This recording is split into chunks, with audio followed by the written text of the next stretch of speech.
Welcome to the second installment of Skol Sessions. Tonight is the strength training episode. We're going to be talking about strength training as a preventative measure against injury in athletes.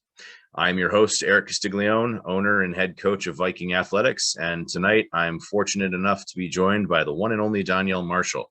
Donyell, thanks for being here. Thanks for having me. All right. Before we dive into the topic, would you mind giving us a brief synopsis of your athletic history for those that didn't grow up watching you? From Reading, Pennsylvania. I got recruited pretty heavy out of high school. Ended up at the University of Connecticut. It was a tough decision. It was between Connecticut, Syracuse, and Maryland at the time, but ended up at the University of Connecticut. Was the first All-American to play there, first high school All-American to play there. Ended up being the first All-American there in school history, and first player to ever leave Connecticut early for the NBA. Was the fourth pick in 1994 draft. Played in the NBA for 15 years for 8 different teams. Some teams I got traded to, some teams I went to as a free agent. So it was a very good career. Played with some great players. Once held the record for the most three-pointers in a game with 12. I retired in 2009. My first year after retirement, I did TV for the Sixers. I did the pre- and post-game show with the Sixers. I wouldn't say it was boring, but wanted to just do a little bit more, be a little bit more involved in basketball. So I got into coaching. I started coaching in 2011. So I've been coaching for 10 years now. This is my 10th year. This is my second stint in the G League. Coached in college for 8 of the 10 years. Was the head coach at Central Connecticut State. Didn't go as planned. Contract wasn't renewed. Now I'm down in Greensboro, North Carolina with the Greensboro Swarm, the G League affiliate of the Charlotte Hornets. Awesome. Thank you for that. So for our listeners, as you may have guessed, Donyell brings a unique perspective as both an athlete and a coach, having been a collegiate coach and G League coach. I think he's well-versed in what it takes to be a professional athlete, obviously, having had a very long professional career and a long career before that. And now as a coach, he gets to see the other side of things. And I know, Donyell, you and I have chatted when you were a member of Viking Athletics, and I know you hit some lifetime PRs on some of our lifts. And the one comment you made that really stuck with me was that it kind of made you wish that you took strength training seriously as an athlete. So I wanted to ask you about that a little bit. When you were coming up through college, what kind of strength and conditioning sessions did you have? Do you remember what they were supposed to be, what kind of lifts they had you do and things like that? I think obviously back then they were the traditional weightlifting, the squats, the bench press, the curls, triceps, Olympic lifting. Didn't have Olympic lifting, okay. Yeah, and I think for me it was one of the reasons why I hid was, I'm 6'9". I actually put on a lot of weight since then. When I left high school, I was 6'9", 175 pounds. I was very skinny, and even throughout college, I was very skinny and could never really put on weight, and I was not strong. So I think I ran from the weight room because I was a little embarrassed. I could not lift as heavy as a lot of the guys on the team. Did not want to, be seen with what was on my bar, at that time. So I kind of ran and hid. Even early on in my NBA career, I didn't take it as serious as I should have, just because of I thought that, there's a lot of rumors and myths that if you lifted, it took away from your shot and things like that. Not really realizing that lifting helped prevent injuries and made you stronger and faster and things like that. So, it wasn't really until like the middle of my career that I started taking it a little bit more seriously. And then you know, when you retire, you really don't do anything, you know, and then I kind of put on a lot of weight. And, you know, I joined a trainer. He, rest in peace, he passed away a couple months ago. But you know, he couldn't keep going. He didn't own his own place at that time. And, you know, I was looking for somewhere to work out, you know, and ran into your place. And I think the way you run your program really made me want to get back into lifting and really help my body and get into the wanting to live long and my body to be able to walk again the right way and things like that. So, you know, I thank you for that. And I definitely remember that talk that we had about that day. Yeah, I appreciate the kind words. And when you say walk again normally, do you have lingering injuries and things that kind of, I mean, I know obviously you've been through a bunch of knee surgeries. Can you take us through that a little bit and kind of what happened there? Well, I mean, obviously I've been playing sports probably since I've been 5 and 6, played baseball, played football, played basketball, a lot of miles on my knees. I think at one point in time, maybe 10 years in a row, 10 summers in a row after the season was over, I had some type of surgery, whether it was knee surgery, whether it was wrist surgery, broken nose, something. I seriously think it was maybe 10 years in a row. Wow. And I think I've ended up having 4 wrist surgeries, 2 on both wrists. And I just had my 5th knee surgery in May.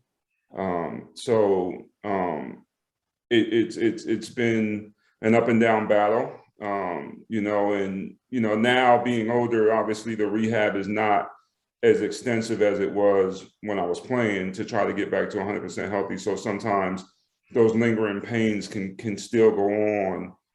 Body doesn't recover as fast as it used to. So, you know, when I say walk again, it was more of like, you know, not being able to get out of bed and just hop out of bed. You know, you had to wake up, you know, get to the side of the bed. You had to stretch a little bit, stretch your back, stretch your knees. There was times I got out of bed and like my knees and legs would just give out, you know, as I took my first step. You know, but then with the weight training and lifting that, you know, my past trainer did and what you did at CrossFit and stuff like that, it helped strengthen all the muscles around my knee and my legs, which has me being able to, you know, walk again, you know, correctly. And, you know, even the other day played a little bit of basketball again. So, you know, just things like that has helped me at an older age, is preventative stuff, and to be able to, you know, live a healthier life. Oh, that's I'm glad to hear that. And I know you still got that 3-pointer. I've seen a couple clips of you against your boys at Central, showing them coach still got it.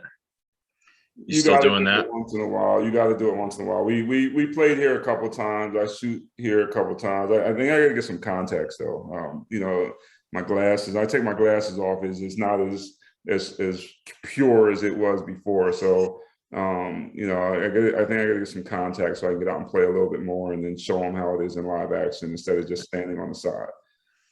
Fair enough. Lead by example. I like it. You know, if your knees ever do give out in you again, you know, there's a great movement that we do that's to help practice kind of getting up off the floor. It's called the Turkish get up. The dumbest move ever. I told you that before. That's the dumbest dumbest movement ever. I think that movement, I will say overhead squats and probably, well, I never tried handstands. I never tried. We did have you doing wall walks though at one point. Yes. And that's not a CrossFit athlete. Of mobility and stability. And, you know, I use my father as an example. He's our oldest member now. He's going to get mad at me for saying that, but, you know, he uses it to his advantage when it suits him. 65. He's been doing CrossFit for 5 years now. He started at age 60, and the overhead squat is one thing that he still can't do, and that's perfectly fine. We've improved his range of motion in many, many other ways, and he's noticed that his quality of life has gone up. So, especially given your size and your levers, the overhead squat takes a lot of time to master for most people. And that's why we would generally either have you go to a box or sub it out for something else. It's not like I don't know, you may have aspirations to compete in Olympic weightlifting as a master's athlete. But generally, given your history and given your interest, that's not something that matters to you. So that's a movement that most people would avoid. Yeah. And that actually transitions nicely into kind of talking about strength and conditioning for athletes. I know you showed me the video a long time ago. I think it was your friend who was a collegiate strength and conditioning coach, and it looked like she was having her athletes do power snatches. Oh yes, she was like one of the first female strength and conditioning coaches in college. She was at UConn for a long time. She left UConn, went to Kansas. Actually wrote a couple books. I think she left Kansas and went to Texas, and now she's back at UConn. The lifts that she was doing was, I forgot what we were talking about. I was showing to you, but she did the same, CrossFit lifts that in her program and stuff. But she's supposedly like one of the best in college basketball. Okay. Oh, it got me wondering, and we can delve into it a little bit, but when you were at Central, what kind of strength and conditioning, what kind of lifts did you have your athletes doing?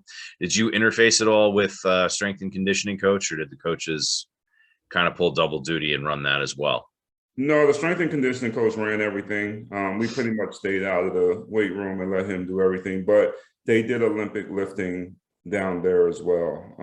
It was funny that there was times where I've come from, working out with you, and I would go into the gym and it was their day to lift, and they were actually doing some of the same movements that I just did at CrossFit. It just happened to work out like, if we were doing back squats, they were doing back squats. If we were doing front squats, they were doing front squats. So it was good to see them doing the same thing I was doing. And there was actually times I was actually, if I couldn't make it to your gym, I actually worked out in the weight room with them, and they saw me doing the lifts and stuff. I thought it was important for them to, see the coaches working out, and it inspired them to let them know that they have to work out still. But they definitely did a lot of Olympic lifting there. Yeah, that makes sense. Generally, the Olympic lifts are great for,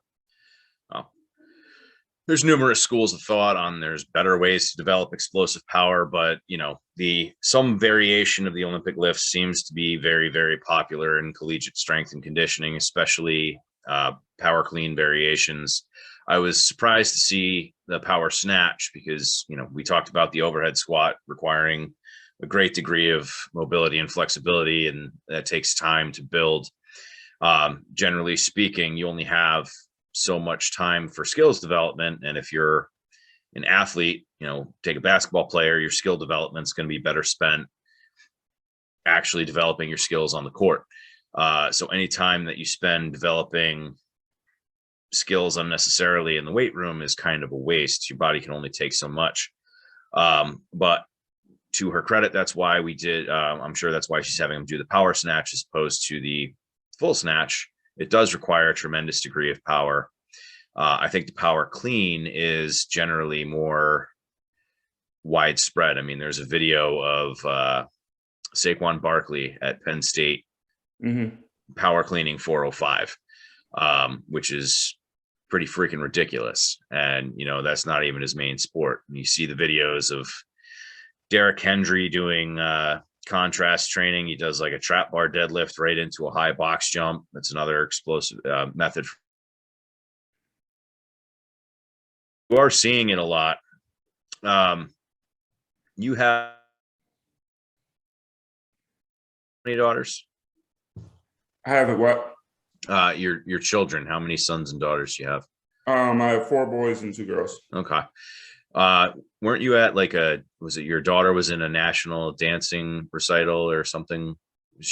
My daughter danced. Yeah, she's at Okay. that was my youngest. She danced. She's at LMU now. She's a sophomore at LMU out in Okay. California.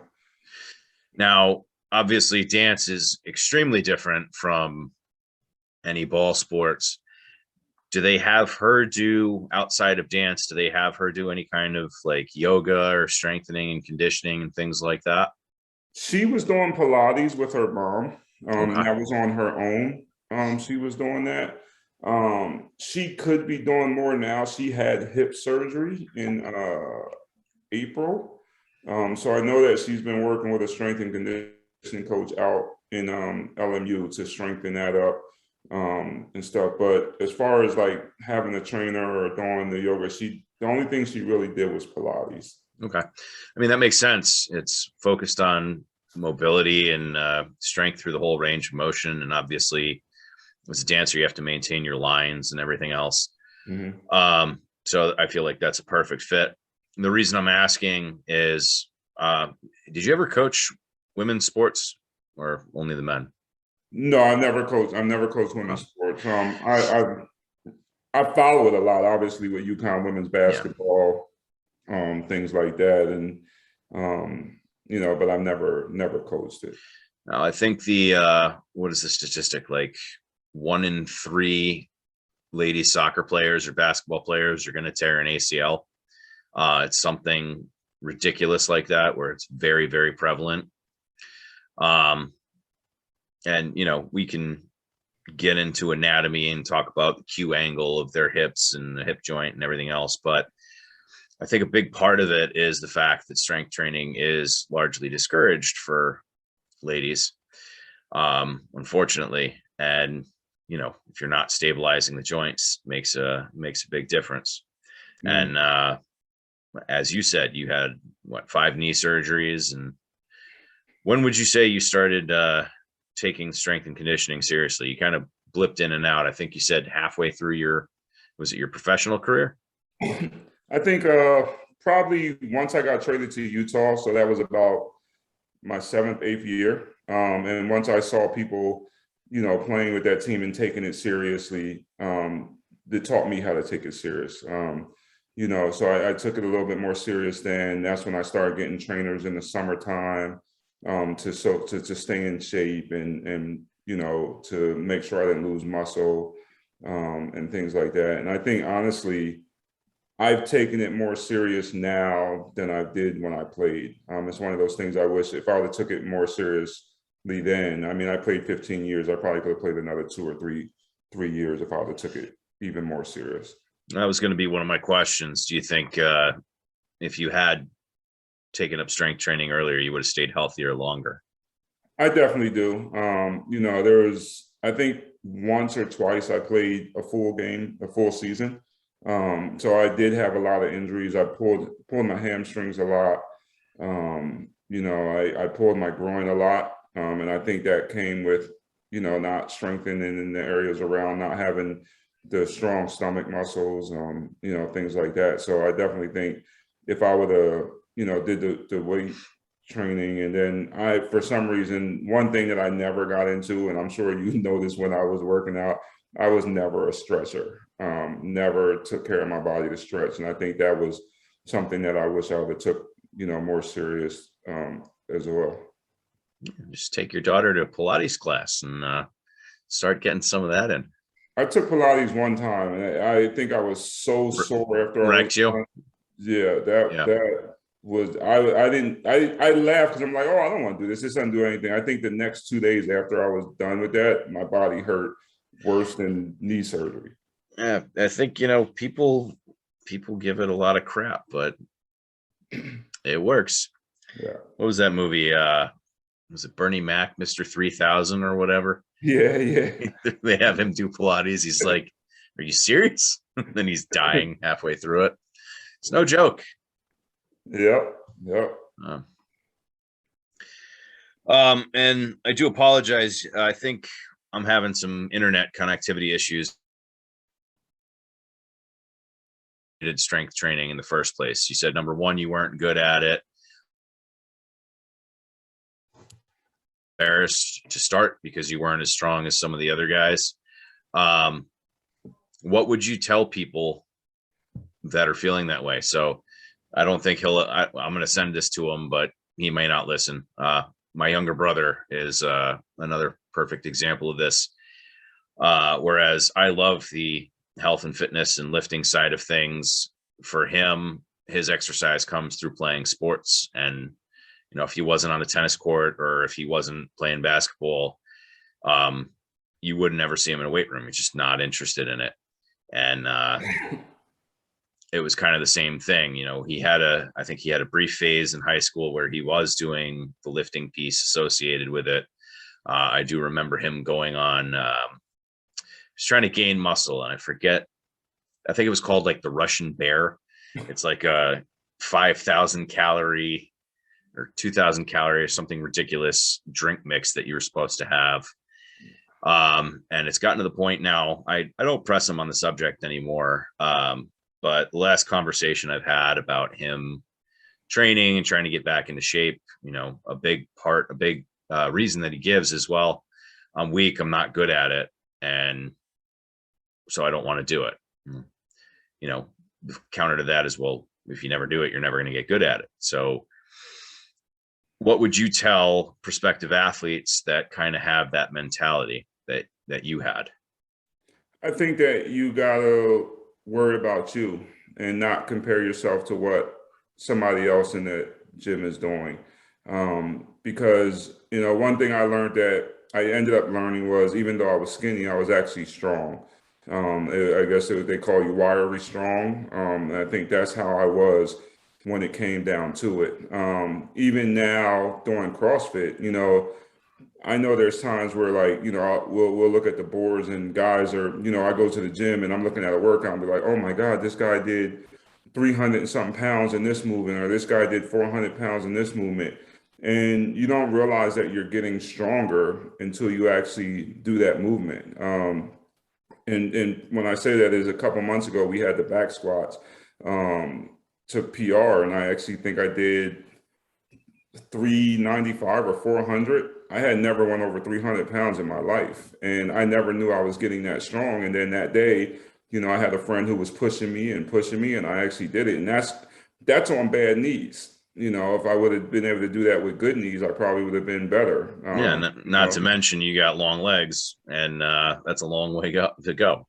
Yeah, I mean, and you remember that day when we were doing the PR on the cleans, when I put too much weight on, and I forgot that, you know, and I ended up breaking my PR by like 25 pounds and didn't even know it. Yeah, you forgot to take the plates off and put plates on instead. I remember that. So, you know, I just think that, you know, even for your brother, is just, he got to have confidence in himself and not worry about everybody else. You know, and I'll give you a prime example of that. I remember the first week or two coming to CrossFit, and, you know, hopefully this doesn't sound bad, but I remember being in there and I'm like, oh my God, that lady's lifting more than me, or that woman's lifting more than me. And I'm sitting here trying to, you know, I can't have that happen. I have to, you know, try to put on it. And I had to realize, it's like, movement is not for me. You know, I'm 6'9", I can't do that same movement.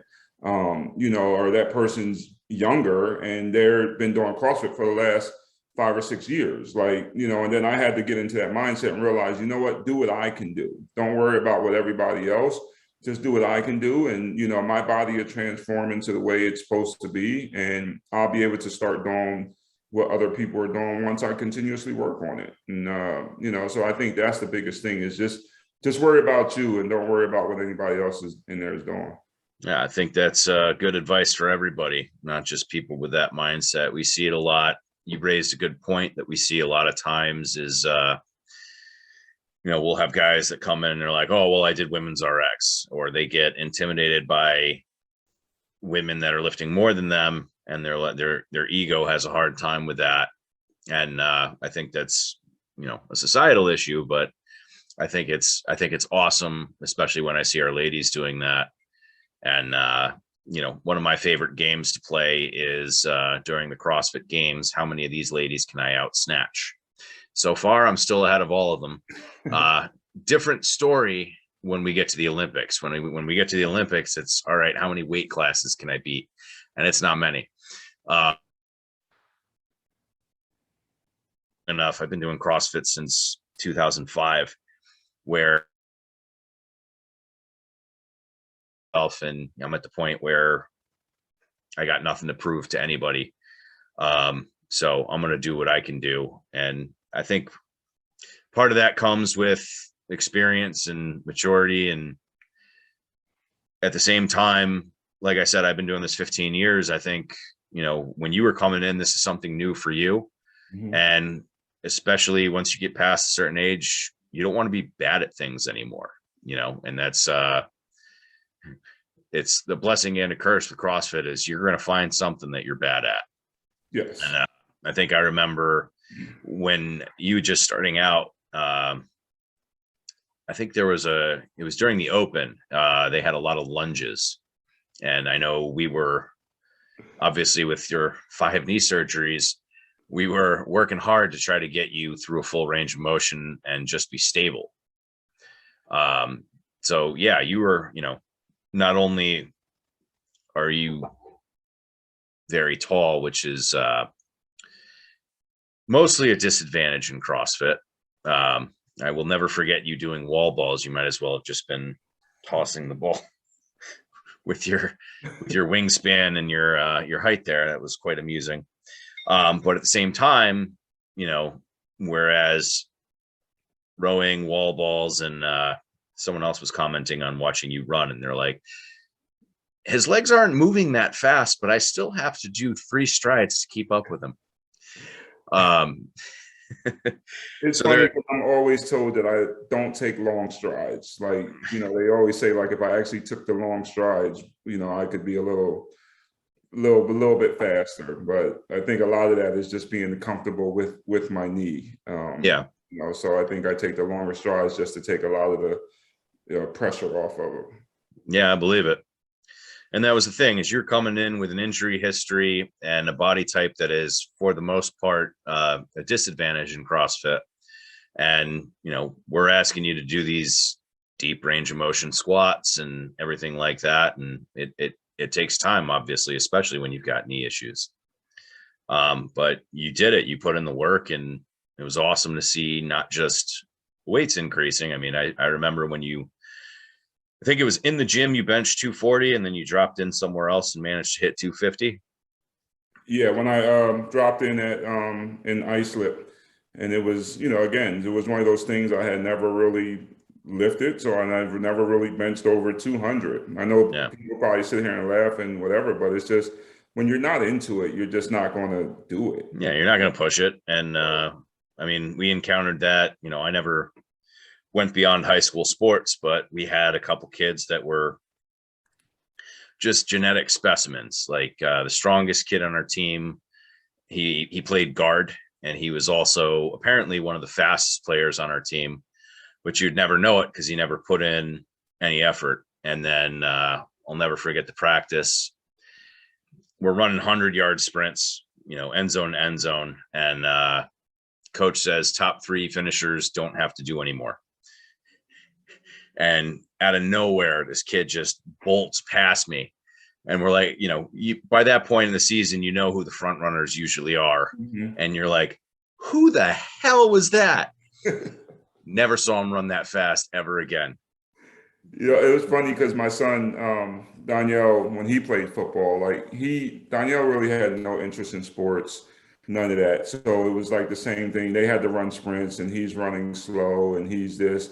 And one of my friends had told the head coach for him in football at the time, was like, put him at running back.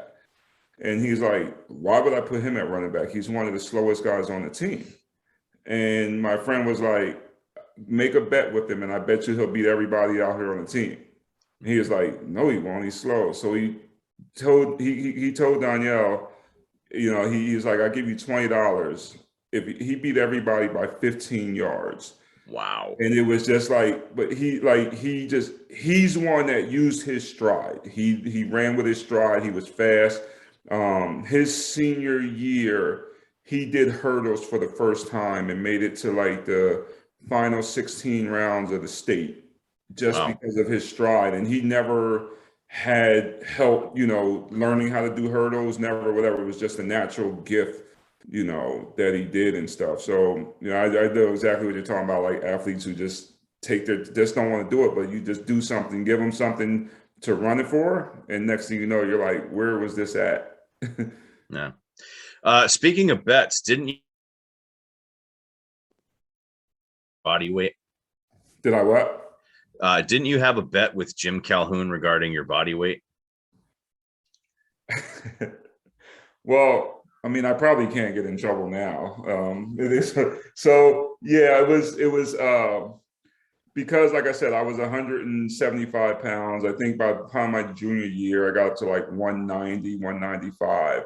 And that was back then when they had the like Nike books used to come out and things like that. And I think he had the book on his desk one day. I was in his office and I was just like, yo, coach, how come we don't have these sweatsuits? Or how come we don't have this sweatsuit? And this and that. And he had told me that if I ever got above 200 pounds, he would get me a sweatsuit out of his account on that thing. Well, long story short, I never got over 200 pounds before I left UConn. So I never got the sweatsuit. I'm curious. I heard you like to eat a lot of wings in college, and that didn't help. Well, I ate a lot, period, in college. Yeah. I just could not put the weight on. Was always like that. In high school, I did, the shakes and things like that. I could just never put it on. But definitely we had the wing place up there at UConn that I definitely spent a lot of time over there. Yeah, I heard a funny story from one of our other members who told me this maybe 2 weeks ago.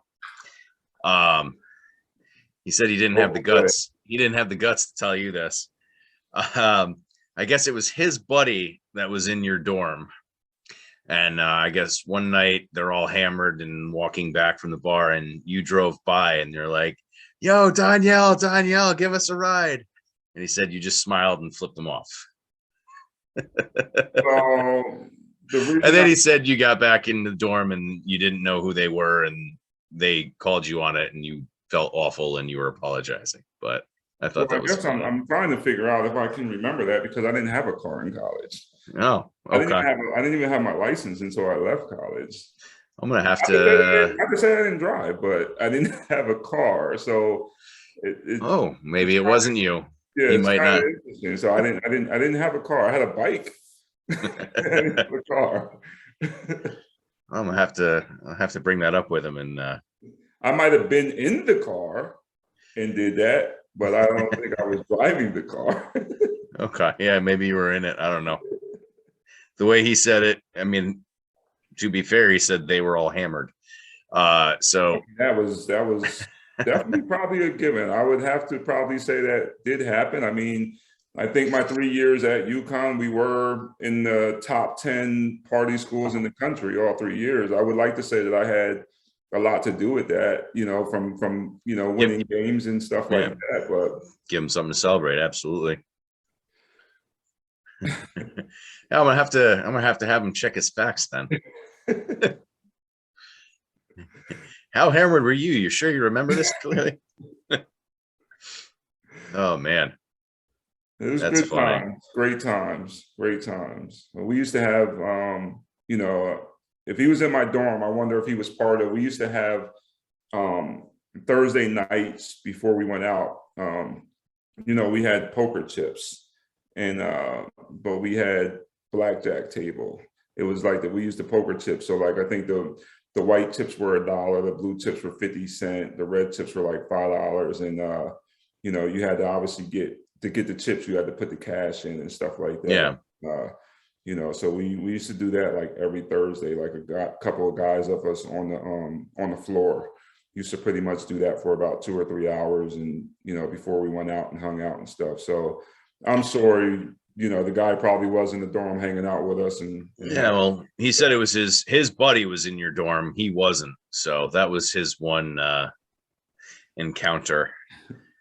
So yeah, knowing him, he was probably hammered and may very well have gotten his facts wrong, but I wouldn't say he we'll did. see.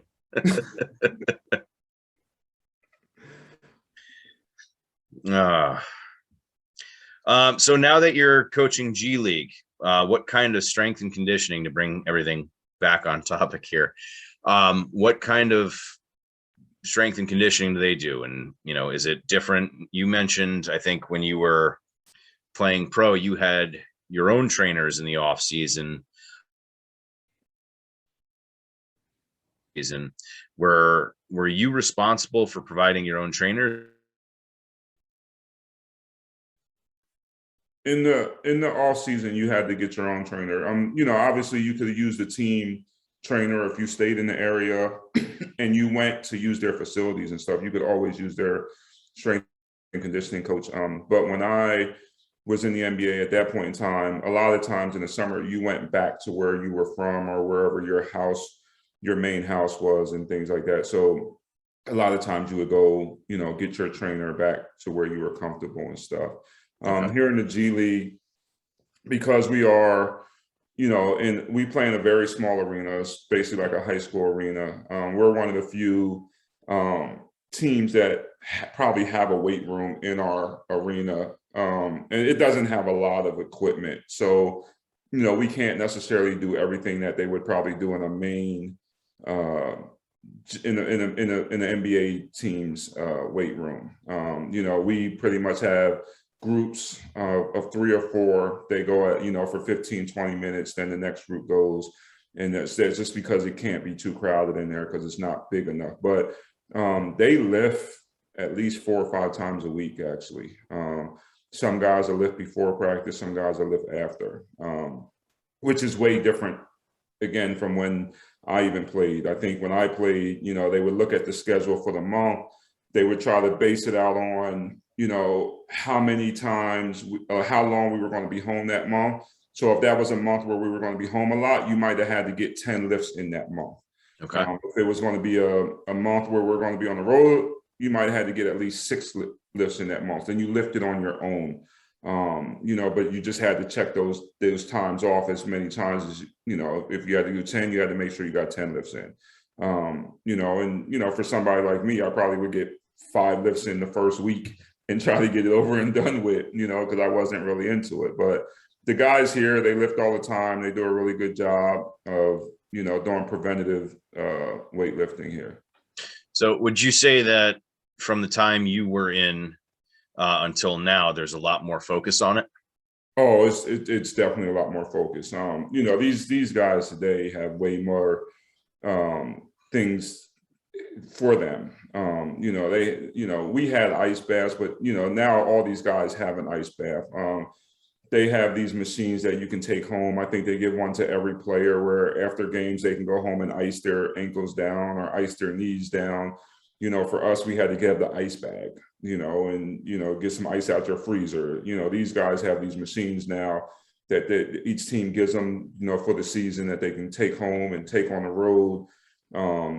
Every gym now has all kinds of machines in them. They have the treadmills that you can, you can put them, you put yourself like in a bag. It's like you're running on water instead of a regular treadmill. I know some gyms have the treadmill inside like a pool, so that Wow. it takes a lot of, you're still on the treadmill, but it's taking a lot of weight off of your knees and stuff like that. So the things they have today is way different from when I was playing. I'm sure even when I was playing, Magic Johnson and all those guys probably thought we had more than they had. It just keeps evolving as the years go by.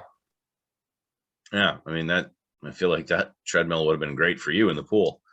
Well, I can't swim, so I don't know how great it would have been or how comfortable. Yeah, but you're 6'9", so I don't imagine it would even come up to your shoulders. You'd be fine.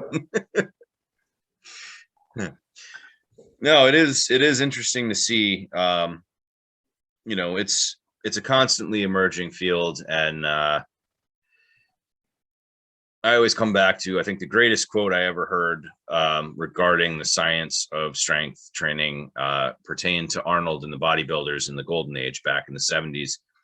And it was, they were right a lot of times. So they did what worked for them, but they didn't understand the mechanisms behind it. And the quote is, they were right a lot of the time, but what's more interesting is that when they were wrong, they weren't that far off. Mm-hmm. And, it's a running joke that the evolution of strength science is basically proving what Arnold and those guys did back in the 70s. Because you figure out what works, you do it, even if you don't know why. Yeah. But when it comes to recovery, like you're saying, that is still a very emerging field. You'll see literature going both ways on how effective. Wim Hof is huge now. The cold water therapy where you're and at the end of the day, you do what works for you. But I think I forget. I had the Kelly Starrett is a big mobility guru for the CrossFit world, and he got close with a guy who came up with the RICE acronym for injuries: rest, ice, compress, elevate.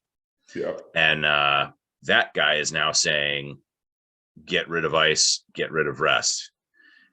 If you get injured, you need to start moving that as soon as you can, restoring that full range of motion. Move through a range that's not painful, try to increase that range day by day. And I actually posted a video at one point when I was down in Philly, and we had one member in my gym that was a pathologist, and she flipped her lid at that. She's like, he has no understanding of how the human body works and tissue recovery. But, she just read the headline, and she gave me 3 studies to read. And what was interesting was, once again, he wasn't saying after a traumatic injury you shouldn't ice to prevent further tissue degradation, which is every study that she gave me was immediately post-trauma. You apply this and it stops further tissue breakdown. His contention is, after like a rehab session or after a strength training session, if you're applying ice, you're blunting the response, and none of her papers contradicted that.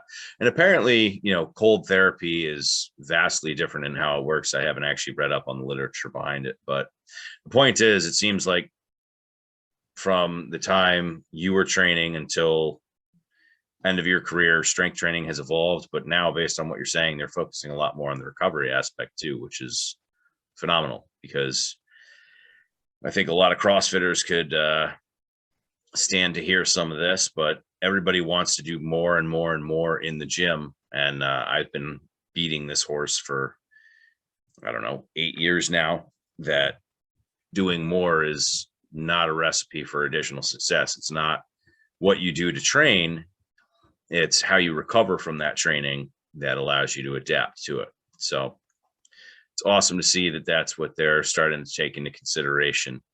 I don't really have much of a basis for comparison in my own life. As I said, I never went beyond high school sports, but I even look back at what we did for strength and conditioning in high school. And, as a football player, there was a lot of emphasis on the bench press. And it wasn't until my senior year that they really started to emphasize the squat. And, most of us were doing half squats. And I'll never forget the day we had, he was a former coach in Bloomfield, Connecticut.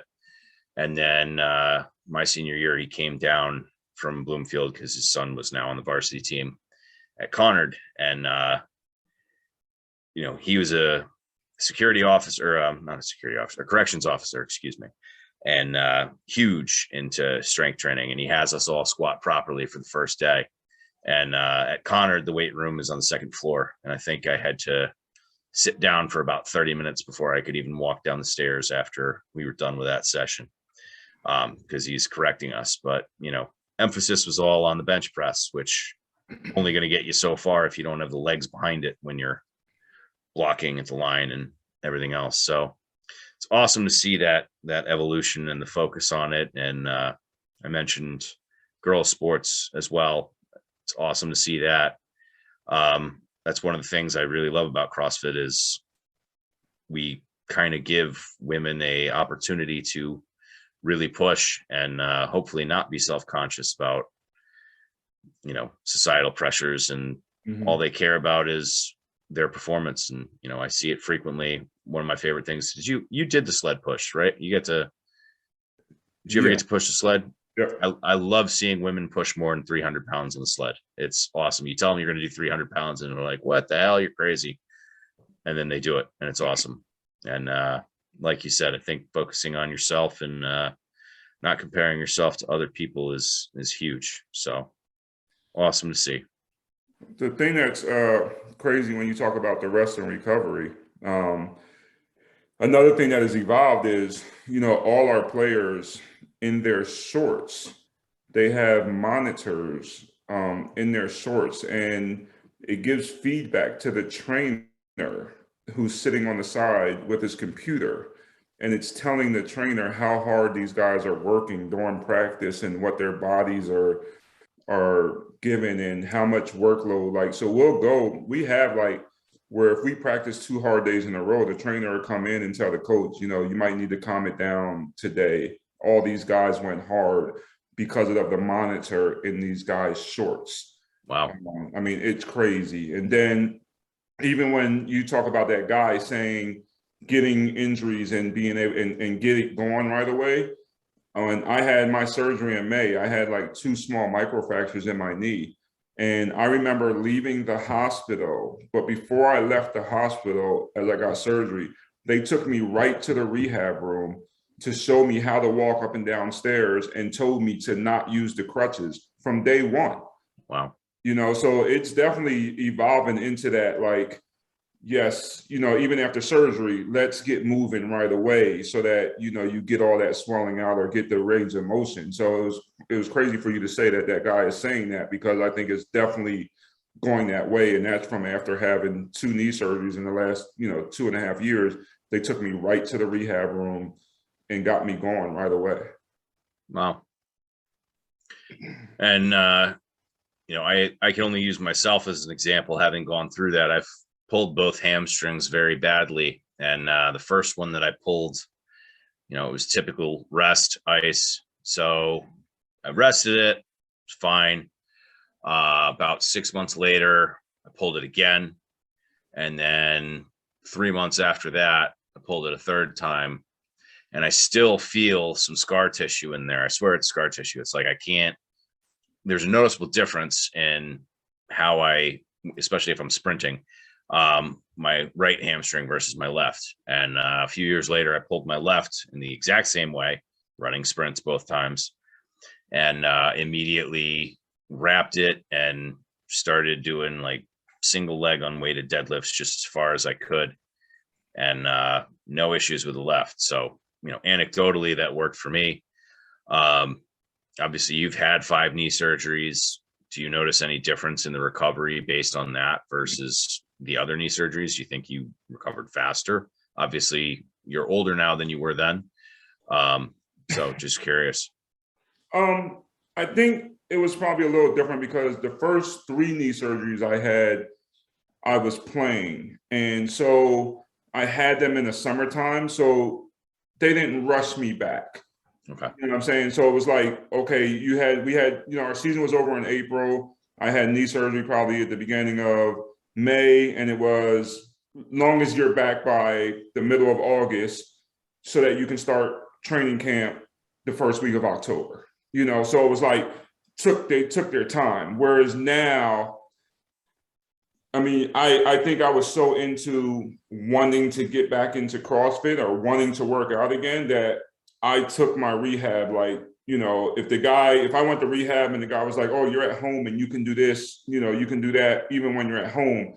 I went home and did a lot extra just so I could get back into working out. I think for me is, I'm so self-conscious of being overweight sometimes that, like, if I miss a couple of days, like, I feel like I got to go to the gym and run 6 miles, and I haven't ran 6 miles in 2 weeks, in 2 years, and I go and overdo it. Yeah. And then I don't realize is I'm sore for the next 3 weeks and I can't run again because I did that.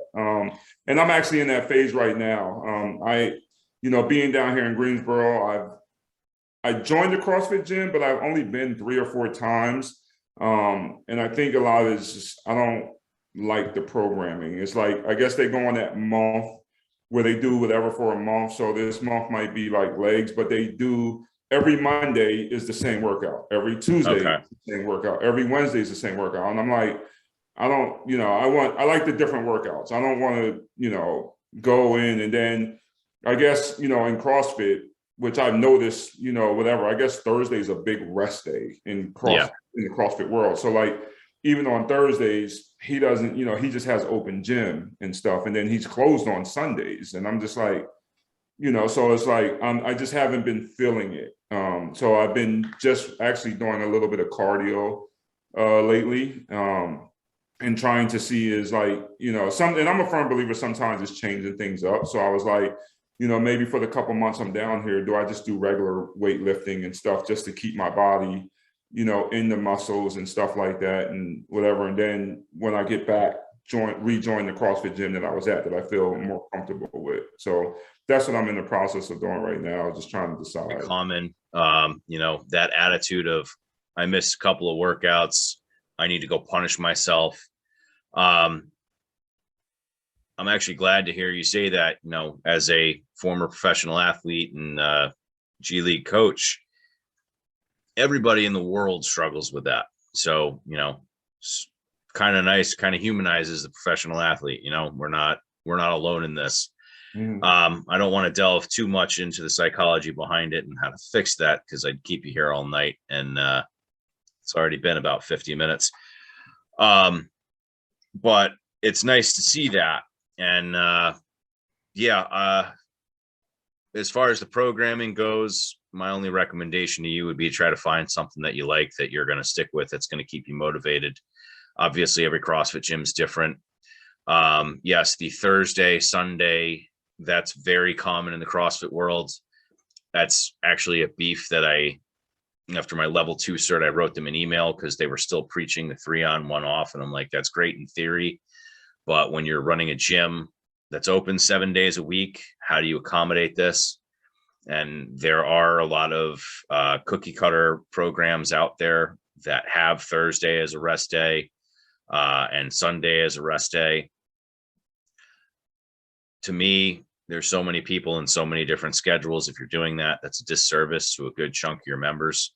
So obviously my system, I've adapted to kind of work around that, but it's still the same. We'll see a drop in gym attendance on Thursday because a lot of people do take that as a rest day or they dial it back. So it is very common. I don't have a perfect solution for that, and I wish I did, but 3-on, 1-off is what CrossFit tells you. So the way that tends to work is Monday, Tuesday, Wednesday, off Thursday, Friday, Saturday, and they don't do the 3-on, they do 2-on and then 1-off, and they take Sundays. So it is very common. And when I started working out before we rebranded as Viking Athletics, we were CrossFit Relentless. When I started there back in 2009, they were closed on Sundays. They were open 6 days a week. So that's also not uncommon. Especially if it's a newer gym, coaches take a day off, and that's when they get the cleaning done. Yeah. So I got to tell you a story now. A funny story. Now that you just mentioned it, right? So I don't know if you remember the gray soft material sweatshirt that you guys did maybe about 2 or 3 years ago when you were still relentless. It was like the one without the vowels in it when nobody was doing the vowels. Yeah, I remember that.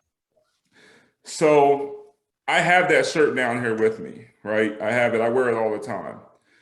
And I forgot that that's what the name of your gym used to be. I just remember Viking CrossFit. So I was wearing it the one day and I was just like, where did I get this shirt from? Where is it? I even tried to go online to look it up and I couldn't find anything. And I was like, I know I didn't drop in somewhere. I was like, what gym was I at that I actually bought this shirt at? And I still did not remember that it was CrossFit Relentless. So you just said it just now. So, Wow. because I remember when you changed it, but I forgot that that used to be the name of it. And it was like for days, I was like, where did I get this shirt from? That's fantastic. And for anyone tuning in, yes, we are still home of CrossFit Relentless. We rebranded for a number of reasons, but a big part of it was we offer more than just CrossFit. And when we were branded as CrossFit Relentless, we had our weightlifting club, which was Viking Barbell Club. And I know for a lot of them, they kind of felt marginalized. You know, the name was completely separate. So we rebranded, and now we have Viking Barbell Club. We've got powerlifting. We've got our Brand X strength and conditioning. We've got CrossFit Relentless.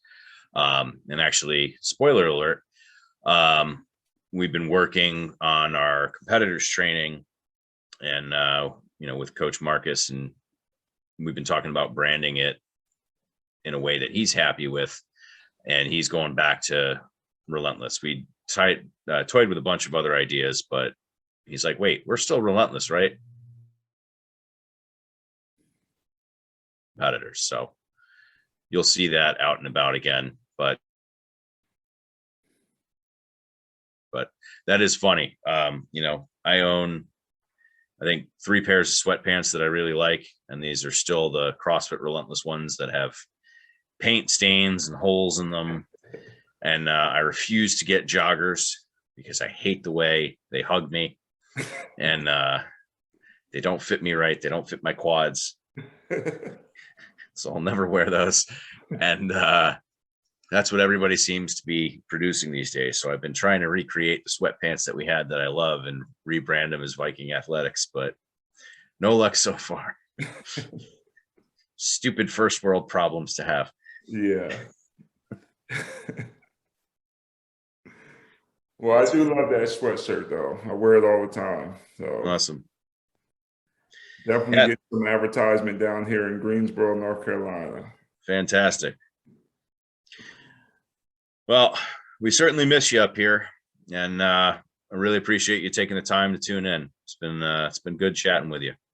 No problem. Thanks for having me. Tell the wife and daughter I said hello, and tell your wife keep making the funny videos. I get to be a good laugh in every day watching her videos. So it's been good following her and following the group. I still talk to most of the people back there, the people that I was cool with and stuff like that. Still text a couple people and talk to them. So I definitely became friends with a lot of people. So I'll definitely always remember your gym. And, when I'm in that area, I'll definitely be dropping in. Well, you're always welcome. So appreciate that. Thank you. All right. Take care. Thanks, you too.